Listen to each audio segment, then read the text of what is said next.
రోజున మీరు భయంకరమైన అప్పుల్లో ఉన్నారు. రుణాలు, బాకీలు, భయంకరమైన ఫైనాన్షియల్ స్ట్రగుల్స్‌తో, ఫైనాన్షియల్ ప్రాబ్లమ్స్‌తో మీరున్నారు. అయితే ఈ యొక్క ఫైనాన్షియల్ ప్రాబ్లమ్స్ బ్రేక్ త్రూ అవ్వాలి అంటే ఏం చేయాలి?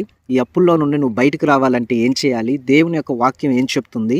దేవుడు ఏం చెప్తున్నాడనేది నేను ఈ యొక్క వీడియోలో వివరించబోతున్నాను. స్కిప్ చేయకుండా ఆఖరి వరకు కూడా వీక్షించండి. దేవుడు నీతో మాట్లాడతాడు.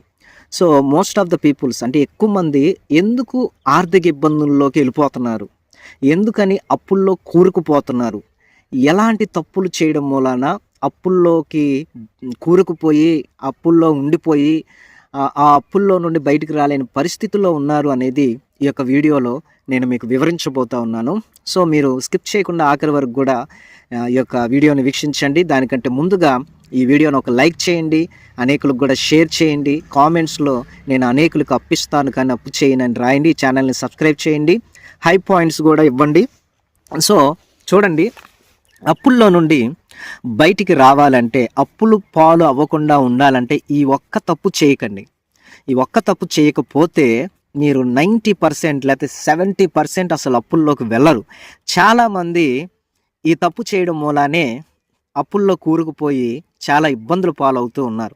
ఆ తప్పు ఏంటి అనేది నేను దేవుని యొక్క వాక్యంలో నుండి వివరిస్తాను. దానికంటే ముందుగా నేను అది ఏంటి అనేది కూడా నేను మీకు తెలియపరుస్తాను. అది ఏంటి అంటే, ప్రియ దేవుని బిడ్డలారా, మీరు ఎవరైనా అవ్వచ్చు, ఈ యొక్క వీడియోని మీరు ఏ ప్రాంతంలో నుండైనా ఎక్కడి నుండైనా చూస్తూ ఉండవచ్చు గాక. కానీ ఎందుకు అప్పుల్లో ఒక వ్యక్తి కూరుకుపోయే పరిస్థితి చాలామందికి ఏర్పడుతుందంటే, అగ్రిమెంట్ అవ్వడము, హామీ ఉండడం అంటే షూరిటీ ఉండడము, అలాగనే చాలామంది వేరే వాళ్ళకి రెఫరెన్స్ ఉండడం. ఇది చాలా పెద్ద తప్పు. ఏంటి అంటే, ప్రియ దేవుని బిడ్డలారా, నేను మీకు తెలియపరుస్తాను. ఏంటి అంటే, ఇప్పుడు ఒక అతనికి డబ్బులు అవసరమైంది. ఆ డబ్బులు అవసరమైనప్పుడు నీకు ఒక వ్యక్తి తెలుసు, ఆ వ్యక్తి డబ్బులు ఇస్తాడు. సో మీరు వెళ్ళి, అయ్యా ఇదిగో ఇతనికి 1,00,000 రూపాయలు అవసరం, 10 లక్షలు అవసరం, లేకపోతే ఇతనికి మరి పలానాది అవసరం అని చెప్పి మీరు అతనికి డబ్బులు ఇప్పించే పరిస్థితిలో అతను ఏమంటాడంటే, అయ్యా అతనికి డబ్బులు ఇవ్వాలి అంటే మరి నువ్వు షూరిటీ ఉంటావా? నేను ఉంటాను అని చెప్పి నువ్వు ఆ బాండ్ పేపర్ మీదో లేకపోతే దేని మీదో సైన్ చేస్తావు, లేకపోతే అతనికి రిఫరెన్స్గా ఉంటావు, లేకపోతే అతనికి షూరిటీగా ఉంటావు. అలా ఉన్నప్పుడు ఏం జరుగుతుంది అంటే, ఒకవేళ ఇన్ కేస్ అతను లేకపోతే ఆమె లేకపోతే ఆ వ్యక్తి డబ్బులు కట్టడం మానేస్తే ఖచ్చితంగా ఆ అప్పులు వాడు వచ్చి నిన్నే అడుగుతాడు. నువ్వే షూరిటీ ఉన్నావు కాబట్టి నువ్వే ఆ డబ్బులు కట్టాలి. ఫర్ ఎగ్జాంపుల్ నేను ఒక విషయం చెప్తాను. నాకు తెలిసిన ఒక అతను ఉన్నాడు. అతను ఒక లోన్ యాప్ తీసుకోవడానికి వచ్చాడు. చాలా అవసరం ఉందంటే నేను హెల్ప్ చేసి అదంతా ఓపెన్ చేసి ఒక 20,000 బిలో అమౌంట్ ఉంటే నేను అతనికి ఇప్పించడానికి ప్రయత్నం చేసి అంతా కూడా రెడీ చేస్తే రిఫరెన్స్ అడిగారు. ఆ యాప్ వాళ్ళు రిఫరెన్స్ అడిగితే నా నేము ప్లస్ నా నెంబర్ ఇచ్చాను. ఇచ్చిన తర్వాత రీసెంట్గా వాళ్ళు నాకు ఫోన్ చేసి చెప్పింది ఏంటంటే, అయ్యా మీరు రిఫరెన్స్గా ఉన్నారు కదా, మరి అతను ఇలా డబ్బులు ఒక 2 నెలలు ఈఎంఐ కట్టడం ఎక్కొట్టాడు, కాబట్టి రిఫరెన్స్గా మీరు ఉన్నారు కాబట్టి మీరు తప్పకుండా అతనికి తెలియపరచండి, లేకపోతే అతను డబ్బులు కట్టకపోతే మీ క్రెడిట్ స్కోర్ దెబ్బతిని మీ క్రెడిట్ స్కోర్ అనేది పడిపోద్ది అని చెప్పి ఏదో చెప్పారు. అలా జరగదు, బట్ చిన్న ఇష్యూ అయినా కానీ ఒకవేళ నేను షూరిటీ ఉండి గ్యారంటీ ఇచ్చి ఒకవేళ నేను ఇదై ఉంటే ఆ డబ్బులు నేను కట్టాల్సి వచ్చేది. కాబట్టి సో ఈరోజు నా వాక్యం ఏం చెప్తుంది అనేది నేను మీకు వివరంగా తెలియపరుస్తాను. సామెతల గ్రంథం, అన్ని సామెతల గ్రంథంలోనే ఉన్నాయి.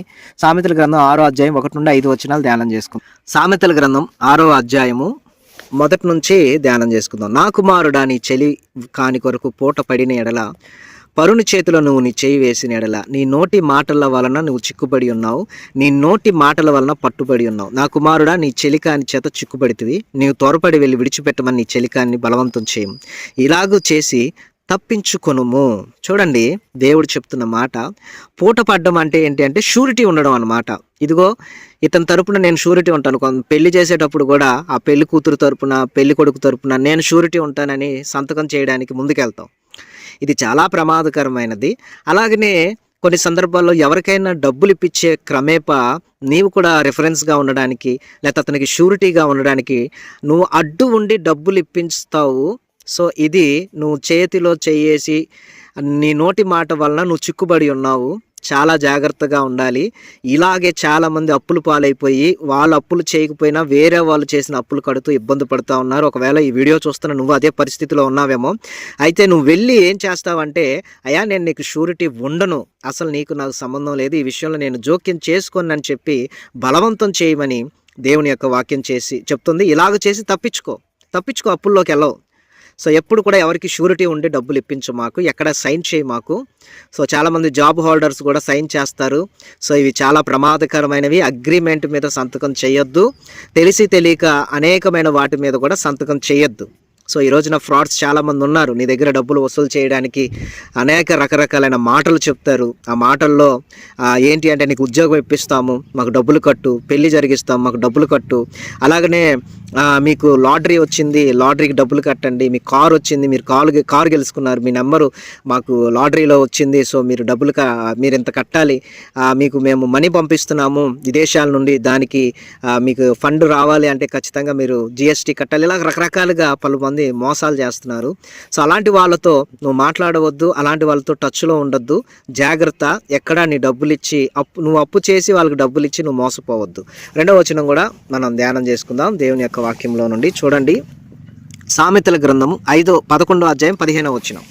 సామెతల గ్రంథం 11వ అధ్యాయం 15వ వచనం చూడండి. ఎదుటివాని కొరకు పోటబడిన వాడు చెడిపోవును, పోటబడనొప్పని వాడు నిర్భయముగా ఉండును. చూడండి, ఎదుటివాని కొరకు. చాలామంది వేరే వాళ్ళ కోసం వాళ్ళు షూరిటీ ఉండి నాది గ్యారెంటీ అని చెప్పి ఇస్తారు. చూడండి, డబ్బులు ఇప్పిస్తారు. సో ఒక్కొక్కసారి బంగారం కూడా తీసుకెళ్ళి మావాడేనండి, మా తెలిసిన వాళ్ళేనండి అని చెప్పి దాన్ని తాకట్టు పెట్టే ప్రయత్నం కూడా చేస్తారు. ఇలాంటి ప్రయత్నాలు చాలా సందర్భాల్లో నువ్వు చెడిపోవడానికి, నువ్వు నాశనం అయిపోవడానికి కారణమవుతాయి, నువ్వు అప్పులు పాలవడానికి కారణమవుతాయి. ఎప్పుడు కూడా ఎదుటి వ్యక్తి కొరకు పూట పడద్దు. అంటే వేరే వ్యక్తికి షూరిటీ ఇవ్వద్దు, గ్యారెంటీ ఇవ్వద్దు. ఎందుకంటే నువ్వు గ్యారెంటీ, ఇప్పుడు చూడండి, మనకి ఏదైనా గ్యారెంటీ ఇస్తారు. ఆ గ్యారెంటీ ఇచ్చినప్పుడు ఖచ్చితంగా మరలా అది చెడిపోతే వాళ్ళే తిరిగి ఇవ్వాలి. అలాగా నువ్వు గనక వాళ్ళకి గ్యారెంటీ ఉంటే, అతను ఒకవేళ తప్పుకుంటే నువ్వు దాని బదులు ఆ యొక్క క్రయధనాన్ని లేకపోతే ఆ రుసుమును నువ్వు చెల్లించాలి. కాబట్టి ఆ పని మాత్రం చేయొద్దు. ఇంకా వాక్యం ఏం చెప్తుందో విందాము. చూడండి, దేవుని యొక్క వాక్యంలో నుండి మరొక లేఖనం, సామెతల గ్రంథం 17:18. సామెతల గ్రంథం 17వ అధ్యాయము 18వ వచనం. తన పొరుగు వానికి జామీను ఉండి పూటపడువాడు తెలివి మాలిన వాడు. చూడండి, ఎవరైనా కనుక నైబర్కి కూడా జామీన్ ఉండద్దు. జామీన్ అంటే ఏంటి? షూరిటీ ఇవ్వడం, గ్యారెంటీ ఇవ్వడం. అతని బదులు నేను కడతాను, అతను కట్టకపోతే నేను కడతాను అని చెప్పి పౌరుషంతో నిలబడతారు. చూడండి, అలాంటి వాళ్ళు కూడా తెలివి మాలిన వాళ్ళు అనమాట. చాలామంది చాలా విషయాల్లో జామీన్ ఇస్తారు. ఎలాంటి అంటే బ్యాంకు వాళ్ళకి, ఫైనాన్స్ వాళ్ళకి, ఇంకా కొంతమంది కూడా లవర్స్ని కలిపే ప్రయత్నంలో అతని తరపున నేను గ్యారెంటీ ఇస్తా, అమ్మాయి తరపున నేను గ్యారెంటీ ఇస్తా అని చెప్పి చాలామంది చాలా అగ్రిమెంట్స్ చేస్తారు. ఇలాంటి అగ్రిమెంట్స్ చేయవద్దు దయచేసి. ఎలాంటి అగ్రిమెంట్స్ చేయకుండా జాగ్రత్త పడు, తెలివి కలిగి ఉండు. అలా గనక నువ్వు చేస్తే నీకు తెలివి లేదని అర్థం. తెలివి కలిగి జీవించు, దేవుడు నిన్ను ఆశీర్వదిస్తాడు. ఇలా చేయడం వలన మీరు అప్పుల్లోకి వెళ్ళరు. ఒకవేళ అప్పుల్లో ఉన్నా ఇంకా ముందుకు చేయరు. కాబట్టి అప్పులన్నీ తీరిపోయిన తర్వాత మరలా అప్పుల్లోకి వెళ్లకుండా ఉండడానికి అవకాశం ఉంటుంది. మరొక లేఖనాన్ని కూడా మనం చదువుదాం. సామెతల గ్రంథము 20వ అధ్యాయము 16వ వచనము. సామెతల గ్రంథం 20వ అధ్యాయం 16వ వచనం. అన్యుని కొరకు పోటబడిన వాని వస్త్రమును పుచ్చుకొనుము, పరుల కొరకు వానిని కుదువు పట్టించు. చేసుకుందాం. సామెతల గ్రంథం 22వ అధ్యాయము 26వ వచనం. చేతిలో చెయ్యి వేయి వారితోనూ అప్పులకు పోటబడు వారితోనూ చేరకుము. చెల్లించుటకు నీ యొద్ద ఏమీ లేకపోగా వాడు నీ క్రింద నుండి నీ పరుపు తీసుకొని పోనేలా. చూడండి, దేవుని యొక్క వాక్యంలో క్లియర్గా రాయబడి ఉన్నది. అప్పులకు పోటబడు వారితో చేరకము. అసలు ఫైనాన్స్కి సంబంధించిన దేంట్లో కూడా మీరు జాయిన్ అవ్వద్దు. మేబీ ఇది నీకు చాలా ట్రబుల్ షూట్ అవుతుంది. సో ఫైనాన్స్కి సంబంధించిన వాటిల్లో నువ్వు ఎప్పుడు కూడా చేరొద్దు. వేరే వాళ్ళకి షూరిటీ ఇవ్వద్దు. చూడండి, కొంతమంది చీటీలు వేసుకుంటూ ఉంటారు. చాలామంది చాలా రకరకాలైన ఫైనాన్స్కి సంబంధించిన వడ్డీ వ్యాపారాలు చేస్తూ ఉంటారు. అలాగనే చాలామంది చాలా రకరకాలైన వాటికి అప్పులకు సంబంధించిన వ్యక్తులు ఎవరైతే ఉన్నారో అప్పులు ఇచ్చే వాళ్ళే కానీ లేకపోతే దానికి సంబంధించిన ఫైనాన్సర్స్తో చాలామంది చేతులు కలుపుతూ ఉంటారు. సో ఇలాగా మీరు ఎప్పుడు కూడా వేరే వాళ్ళతో ఫ్రాడ్ కంపెనీస్తో మీరు చేతులు కలిపి చూడండి, జనాల్ని మోసం చేసే వారితో మీరు ఎప్పుడు కూడా వెళ్ళొద్దు. ఇలాగ చాలామంది జనాల్ని మోసం చేస్తూ తిరుగుతూ ఉంటారు. ఆ జనాల్ని మోసం చేసి ఫైనాన్స్కి సంబంధించి చూడండి, 1000 రూపాయలు కడితే 2000 వస్తాయి, 2000 కడితే 10,000 వస్తాయి. ఇలాగ చాలా కంపెనీస్ రన్ చేస్తూ ఉంటాయి. సో అలాంటి వాటిల్లో నువ్వు వెళ్ళొద్దు. అలాంటి వారితో నువ్వు చేతులు కలపొద్దు. అలా చేయడం మూలాన నీ దగ్గర ఏమీ లేకపోకుండా ఉన్నదంతా కూడా తీసుకొని పోతారు. ఒక్క రూపాయి కూడా నీ దగ్గర ఉండదు. నువ్వు చాలా ట్రబుల్ అవుతావు. కాబట్టి దేవుడు ఈ రోజున నీతో చెప్తూ ఉన్నాడు. చూడండి, దేవునికి సంబంధించిన విషయాల్లో చేతిలో చేయి వేయి వారితోనూ అప్పులకు పూటబడు వారితో కూడా నువ్వు ఎప్పుడు కూడా చేరద్దు. చెల్లించడానికి అంటే పే చేయడానికి నీ యొద్ద ఏమీ లేకపోగా నీ దగ్గర ఉన్నదంతా కూడా వాళ్ళు తీసుకొని వెళ్ళిపోతారు.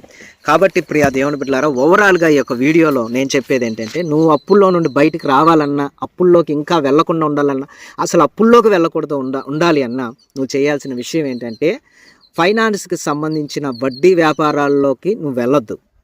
రెండవది, కొన్ని ఫైనాన్స్ కంపెనీల్లో ఉద్యోగాలు ఉంటాయి. ఆ ఉద్యోగాలు ఎలాగుంటాయంటే జనాల్ని ఫ్రాడ్ చేసి ఇంట్రెస్ట్కి నడిపే ఫైనాన్స్ కంపెనీస్లో నువ్వు జాయిన్ అవ్వద్దు. అలాగనే నీ డబ్బులు కూడా వడ్డీకి ఇవ్వద్దు. అలాగనే ప్రియ దేవుని బిడ్డలారా, ఎవరికైనా అప్పు ఇప్పించాలి అన్నప్పుడు ఆలోచన చెయ్యి. ఒకవేళ అన్యులైనా, పొరుగువారైనా, ఇరుగువారైనా, లేకపోతే చాలామంది వాళ్ళు కట్టలేని పరిస్థితి వచ్చినప్పుడు నువ్వు కట్టాల్సి వస్తుంది. కాబట్టి వాళ్ళకి షూరిటీ కానీ రిఫరెన్స్ కానీ ఉండద్దు. ఈ విషయాన్ని కూడా నువ్వు జ్ఞాపకం చేసుకో. అలాగే వేరే వాళ్ళకి అప్పు ఇవ్వాలి అన్నప్పుడు చాలా ఆలోచన చేసి అప్పు ఇవ్వు. ఎందుకనగా నువ్వు అప్పించేటప్పుడు వాళ్ళు స్నేహితులుగా ఉన్నవాళ్ళు తిరిగి వాళ్ళు అప్పు ఇవ్వకపోతే మీరు విరోధులు అవుతారు. సో అలాగ విరోధులు సంపాదించుకునే దానికంటే, శత్రువులు సంపాదించుకునే దానికంటే, బంధువులు, స్నేహితులు, రక్త సంబంధికులు శత్రువులు అయ్యేదానికంటే అసలు నువ్వు అప్పు ఇవ్వకపోవడమే మంచిది. ఒకవేళ అప్పు ఇవ్వకోకుండా అలాగ చక్కగా ఉంటే వాళ్ళు నీ దగ్గరికి వచ్చి మాకు సహాయం కావాలి, మాకు ఇది పరిస్థితి అన్నప్పుడు నీ దగ్గర ఏదైనా ఉంటే, అంటే తిరిగి తీసుకోలేనిది ఏదైనా ఉంటే, వాళ్ళకి ఆహారం, వస్త్రాలు, ఏదో కొంత డబ్బు వాళ్ళకి ఇచ్చి వాళ్ళని నాకు ఇంకా తిరిగి ఇవ్వద్దు, నన్ను అప్పు అడగద్దని చెప్పి ఈజీగా అందులో నుండి ఎస్కేప్ అయిపోతే మంచిది. సో ఇలాగన నువ్వు అప్పుల పాలు అవ్వకోకుండా, అప్పుల్లోకి దిగకోకుండా నీకు చాలా ఉపయోగపడుతుంది.